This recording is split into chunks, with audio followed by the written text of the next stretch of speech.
Día 3. ¿Qué guía tu vida? Vi además que tanto el afán como el éxito en la vida despiertan envidias. Eclesiastés capítulo 4, versículo 4. El hombre sin propósito es como un barco sin timón, un soplo, nada, nadie. Thomas Carlyle. Todos tenemos algo que guía nuestras vidas. Los diccionarios definen el verbo guiar como mover, conducir o empujar. Ya sea que conduzcas un automóvil, claves algo o golpees una pelota de golf, eres tú quien guía, empuja o mueve ese objeto en ese instante. ¿Qué es lo que guía tu vida? Quizá lo que te guía en estos momentos sea un problema, un plazo o una exigencia. Puede que seas guiado por un mal recuerdo, un temor constante o una costumbre involuntaria. Hay cientos de circunstancias, razones y sentimientos que guían tu vida. A continuación te presento los 5 más comunes. A muchos los guía la culpa. Se pasan toda la vida huyendo de sus errores y ocultando su vergüenza. Quienes cargan culpa son controlados por sus recuerdos. Permiten que su futuro sea controlado por su pasado. Sin darse cuenta, se castigan a sí mismos, saboteando sus propios logros. Cuando Caín pecó, su culpa lo separó de la presencia de Dios, y el Señor le dijo: «En el mundo serás un fugitivo errante». Eso describe hoy a la mayoría de la gente que va por la vida sin propósito alguno. Somos el resultado de nuestro pasado, pero no tenemos que ser prisioneros del mismo. El propósito de Dios no está sujeto a tu pasado. Él, que convirtió a un asesino llamado Moisés en un líder y a un cobarde llamado Gedeón en un héroe valiente, también puede hacer cosas increíbles con lo que te queda de vida. Dios es experto en proporcionarle un nuevo comienzo a la gente. La Biblia dice: «Feliz el hombre a quien sus culpas y pecados le han sido perdonados por completo». A muchos los guía la ira y el resentimiento. Se aferran a heridas que nunca logran superar. En vez de deshacerse del dolor por medio del perdón, lo mantienen una y otra vez en sus mentes. Los que viven motivados por el resentimiento se enclaustran e interiorizan su ira. Otros estallan y explotan ante los demás. Ambas reacciones son dañinas e inútiles. El resentimiento siempre te daña más a ti que a la persona con la que estás resentido. Mientras la persona que te ofendió quizá olvide la ofensa y siga su vida, tú continúas hirviendo de dolor, perpetuando el pasado. Escucha bien, los que te hicieron daño en el pasado no pueden seguir haciéndotelo a menos que te aferres al dolor por medio del resentimiento. Lo pasado, pasado está. Nada lo podrá cambiar. Te estás haciendo daño a ti mismo con tu amargura. Por tu propio bien, aprende de todo esto y libérate.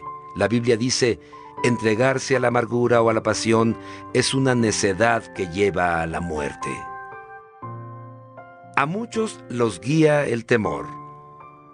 Sus temores pueden ser el resultado de una experiencia traumática, de falsas expectativas, de haber sido criados en un hogar de disciplina rígida o incluso de una predisposición genética. Cualquiera que fuere la causa, las personas condicionadas por el temor pierden oportunidades porque temen aventurarse a emprender cosas. Van a lo seguro, evitando riesgos y tratando de mantener el statu quo. El temor es un tipo de cárcel que tú mismo te impones, impidiéndote llegar a ser lo que Dios desea que seas. Debes reaccionar contra eso con las armas de la fe y el amor. La Biblia dice: la persona que ama no tiene miedo. Donde hay amor, no hay temor. Al contrario, el verdadero amor quita el miedo. Si alguien tiene miedo de que Dios lo castigue, es porque no ha aprendido a amar. A muchos los guía el materialismo. El deseo de adquirir se convierte en la meta principal de sus vidas. Este deseo de querer siempre más se basa en la idea equivocada de que cuanto más tengas serás más feliz, más importante y vivirás más seguro. Pero los 3 conceptos son erróneos. Las posesiones solo proveen felicidad temporal. Como las cosas no cambian, tarde o temprano nos aburrimos de ellas. Entonces queremos otras nuevas, más grandes y más modernas. No deja de ser un mito eso de que mientras más tenga, más importante soy. Cuánto valemos como personas y cuánto valemos por lo que tenemos no es lo mismo. No se puede determinar cuánto vales por las cosas que posees, y Dios dice que las cosas más valiosas en la vida no son los bienes que posees. El mito más común respecto al dinero es que cuanto más tengas, más seguro estarás. No es así. Se pueden perder las riquezas por muchas razones que están fuera de tu control. La verdadera seguridad se fundamenta solo en algo que no te pueden quitar: tu relación con Dios. A muchos los guía la necesidad de ser aceptados. Permiten que las expectativas de sus padres, cónyuges, profesores o amistades controlen sus vidas. Muchos adultos siguen tratando de ganarse la aceptación de sus padres, a quienes es imposible agradar. A otros los guía la presión de los amigos, preocupándose siempre por el qué dirán. Tristemente, aquellos que siguen al mundo, por lo general, se pierden en él. Desconozco todas las claves para el éxito, pero tratar de agradar a todo el mundo es una de las claves para el fracaso. Ser influenciado por la opinión de los demás te garantiza perder los propósitos de Dios para tu vida. Jesús dijo: nadie puede servir a dos señores. Hay otras influencias que pueden guiar tu vida, pero todas terminan en un callejón sin salida. Por ejemplo, potencial sin poder usarlo, estrés innecesario y una vida vacía. Esta jornada de 40 días te enseñará a llevar una vida con propósito, una vida guiada, controlada y dirigida por los propósitos de Dios.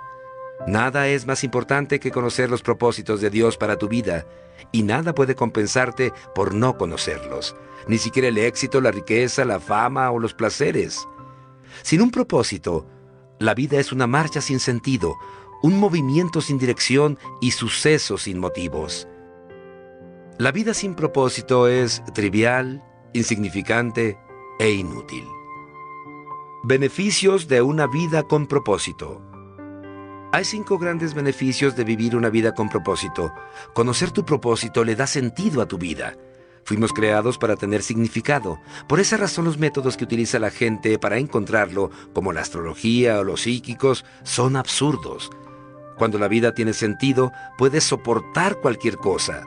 Cuando no lo tiene, resulta insoportable. Un joven de 20 y tantos años escribió: siento que soy un fracaso porque intento llegar a ser algo, pero no sé qué es. Solo he aprendido a vivir resolviendo con lo necesario. Algún día, si descubro mi propósito, me sentiré como si comenzara a vivir. Sin Dios, la vida no tiene propósito, y sin propósito, la vida no tiene sentido. La vida sin sentido no tiene significado ni esperanza. Muchos que no tenían esperanza lo expresaron así en la Biblia. Isaías se quejó diciendo: en vano he trabajado, he gastado mis fuerzas sin provecho alguno. Job dijo: mis días se acercan a su fin sin esperanza, con la rapidez de una lanzadera de telar. Y también: tengo en poco mi vida, no quiero vivir para siempre. Déjenme en paz, que mi vida no tiene sentido. La tragedia más terrible no es morir, sino vivir sin propósito. La esperanza es tan esencial para tu vida como el aire y el agua. Necesitas tener esperanza para poder salir adelante. El doctor Bernie Siegel descubrió que podía diagnosticar cuál de sus pacientes con cáncer podía sentir cierto alivio en el rigor de su enfermedad al preguntarle: ¿quisieras vivir y llegar a los 100 años? Los que tenían un propósito claro y definido respondían afirmativamente, y eran los que contaban con más probabilidades de sobrevivir. Tener esperanza es el resultado de tener un propósito. Si te has sentido desmoralizado, hay esperanza. Experimentarás cambios positivos en tu vida al empezar a vivirla con propósito. Dios dice: porque yo sé muy bien los planes que tengo para ustedes, planes de bienestar y no de calamidad, a fin de darles un futuro y una esperanza. Quizás sientas que estás encarando una situación imposible, mas la Biblia dice: Dios puede hacer muchísimo más que todo lo que podamos imaginarnos o pedir, por el poder que obra eficazmente en nosotros. Conocer tu propósito simplifica tu vida. Esto define lo que haces o lo que dejas de hacer. Tu propósito se convierte en el patrón que usarás para evaluar qué cosas son esenciales y cuáles no. Formúlate la pregunta: ¿esta actividad que voy a realizar me ayudará a cumplir los propósitos de Dios para mi vida? Sin un propósito definido no tienes fundamento alguno en qué basar tus decisiones, distribuir tu tiempo y usar tus recursos. Entonces tomarás decisiones basadas en las circunstancias, las presiones y el estado anímico del momento. Los que no entienden su propósito suelen esforzarse demasiado, y eso causa estrés, cansancio y conflicto. Es imposible que logres hacer todo lo que los demás quieren que hagas. Solo tienes tiempo para hacer la voluntad de Dios. Si no logras terminarlo todo, significa que estás haciendo más de lo que Dios quiere que hagas. O quizá estás viendo demasiada televisión. Vivir con propósito nos lleva a un estilo de vida más sencillo y a un plan de actividades más saludable. La Biblia afirma: hay quien pretende ser rico y no tiene nada. Hay quien parece ser pobre y todo lo tiene. Te lleva también a tener tranquilidad. Al de propósito firme guardarás en perfecta paz, porque en ti confía. Conocer tu propósito enfoca tu vida. Eso hace que dirijas todo tu esfuerzo y energía a lo que es importante. Te conviertes en una persona efectiva al ser selectivo. Es natural que las cosas sin importancia nos distraigan. Jugamos a la ruleta rusa con nuestras vidas. Henry David Thoreau observó que la gente vive una vida de desesperación silenciosa. Pero hoy una descripción más exacta sería de distracción sin propósito. Muchas personas se asemejan a los giroscopios que giran con rapidez sin dirigirse a ningún lugar. Sin un propósito claro, seguirás cambiando de dirección, de trabajo, de relaciones, de iglesia y muchas cosas más, esperando que cada cambio pueda resolver la confusión o llenar el vacío de tu corazón. Piensas: esta vez quizás sea diferente, pero eso no resuelve tu verdadero problema, es decir, la carencia de enfoque o propósito.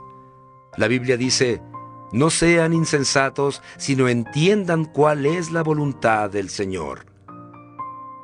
El poder de enfoque puede apreciarse con la luz. Un haz difuso tiene poco poder o impacto, pero puedes enfocarlo mejor concentrando su energía. Los rayos del sol, con la ayuda de una lupa, pueden ser dirigidos para quemar papel u hojarasca. Cuando la luz es enfocada aún más, como en los rayos láser, puede atravesar el acero. No hay nada tan impactante como una vida centrada, vivida con propósito. Los hombres y mujeres que han causado mayor impacto en la historia han sido personas con un enfoque bien definido. Por ejemplo, el apóstol Pablo propagó el cristianismo casi solo por todo el Imperio Romano.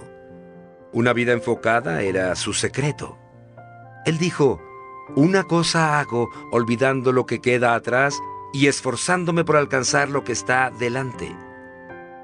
Si deseas que tu vida impacte, enfócala. Ya deja de titubear. No trates de hacerlo todo. Haz menos. Tienes que deshacerte aún de las buenas actividades y concentrarte en hacer lo más importante. Nunca confundas actividad con productividad. Puedes estar ocupado sin propósito alguno. ¿Y de qué sirve? Pablo dijo: aquellos que queremos todo lo que Dios tiene, mantengámonos enfocados en la meta. Conocer tu propósito estimula tu vida. El propósito siempre produce entusiasmo. No hay nada que dé tanto ímpetu como tener un propósito claro. Por otro lado, el entusiasmo se disipa por falta de propósito. El simple hecho de levantarse de la cama se convierte en una tarea ardua. Por lo general, es el trabajo sin propósito, no el excesivo, el que nos acaba, nos deja sin fuerzas y nos roba el gozo. George Bernard Shaw escribió: Esta es la verdadera felicidad de la vida, ser usado para un propósito y poder reconocer su supremacía. Ser una fuerza de la naturaleza en lugar de algo inconstante, un saco de males y lamentos, siempre quejándose de que el mundo no se ha dado a la tarea de hacerlo a uno feliz. Conocer tu propósito te prepara para la eternidad. Muchos se dan a la tarea de emplear toda su vida en crear en la tierra un legado duradero. Quieren que se les recuerde después de muertos. Pero al final, lo más importante no es lo que otros dicen de tu vida, sino lo que Dios diga. Muchos no se dan cuenta de que todos los logros personales son superados tarde o temprano. Las marcas se rompen, la reputación se desvanece y los homenajes se olvidan. La meta de James Dobson en la universidad era llegar a ser campeón de tenis. Se sintió orgulloso cuando pusieron su trofeo en un lugar prominente de la vitrina de exhibición. Años después, alguien se lo envió. Lo habían encontrado en un depósito de basura cuando estaban renovando el edificio universitario. James exclamó: «Cuando pase el tiempo, alguien tirará a la basura todos tus trofeos». Vivir para dejar un legado terrenal es una meta que revela muy poca visión. El uso más sabio de tu tiempo es que edifiques un legado eterno. No fuiste puesto en la tierra para ser recordado, sino a fin de prepararte para la eternidad. Llegará el día en que estarás ante Dios. Él hará un inventario de tu vida, un examen final antes de que entres a la eternidad. La Biblia declara: todos tendremos que comparecer ante el tribunal de Dios. Así que cada uno de nosotros tendrá que dar cuentas de sí a Dios. Afortunadamente, Dios desea que todos pasemos este examen. Por eso nos ha dado las preguntas con anterioridad. Al leer la Biblia, podemos imaginar que Dios nos planteará dos preguntas decisivas. Primero, ¿qué hiciste con mi Hijo Jesucristo? Dios no cuestionará tu trasfondo religioso ni tu inclinación doctrinal. Lo único que tendrá relevancia será si aceptaste lo que Cristo hizo por ti y si aprendiste a amarlo y a confiar en Él. Jesús dijo: «Yo soy el camino, la verdad y la vida. Nadie llega al Padre sino por mí». Segundo, ¿qué hiciste con lo que te entregué? ¿Qué hiciste con tu vida, dones, talentos, oportunidades, dinamismo, relaciones y recursos que Dios te dio? ¿Lo gastaste todo en ti mismo o lo usaste a fin de cumplir los propósitos para los que Dios te creó? El objetivo de este libro es prepararte para estas dos preguntas. La primera determinará dónde pasarás la eternidad. La segunda determinará qué harás en ella. Al concluir este libro, estarás listo para responder ambas preguntas. Día 3. Pensando en mi propósito. Punto de reflexión: vivir con un propósito es el camino a la paz. Versículo para recordar: al de propósito firme guardarás en perfecta paz, porque en ti confía. Isaías capítulo 26, versículo 3. Pregunta para considerar: ¿cuál podrían decir mi familia y mis amigos es la fuerza que mueve mi vida? ¿Cuál quiero yo que sea